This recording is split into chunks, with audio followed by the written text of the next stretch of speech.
Hello, everybody, and welcome to this special review for Marvel Ultimate Alliance 3 on the Switch. So, I'm going to talk about this game. Quick little review. Do I like it? I like it, but there's room for improvement.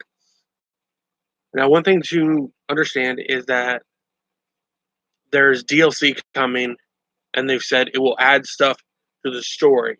So, not just the Black Order, you're going to have Fantastic Four, you're going to have X-Men, you're going to have Marvel Knights. One of my problems with the game right off the bat is there is good. Rocket and Groot is not a good character to have. There's a lot.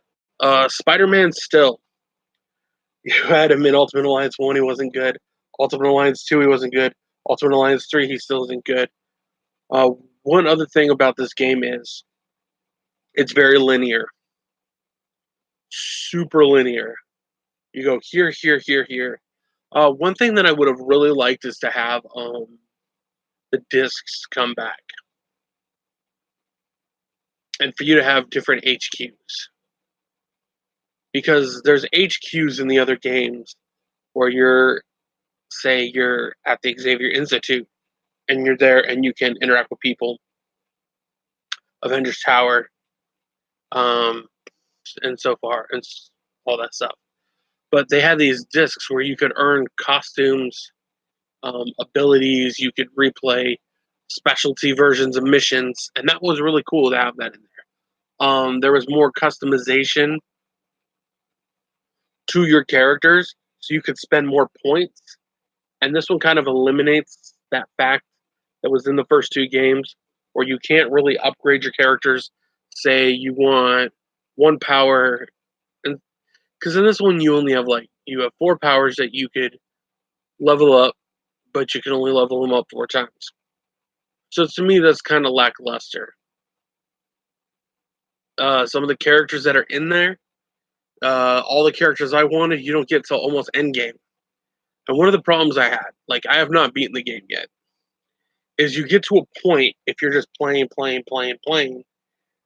you get stuck. But what you have to do is, most of the time, you have to go then do the Infinity Trials and start from scratch. Not start from scratch, but you got to do the Infinity Trials, get more level up cubes. It seemed like it was better.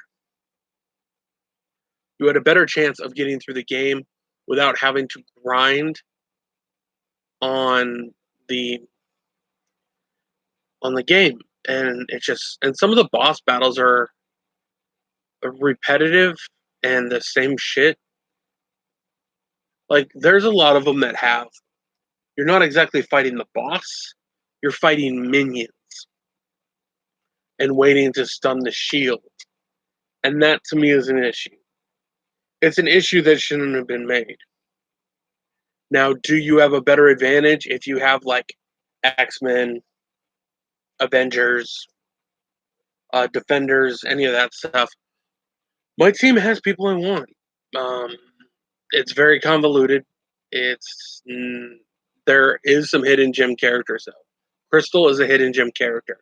Elsa Bloodstone is a good character to have as well. Captain America is a good character. I have not played as Iron Man or Hulk,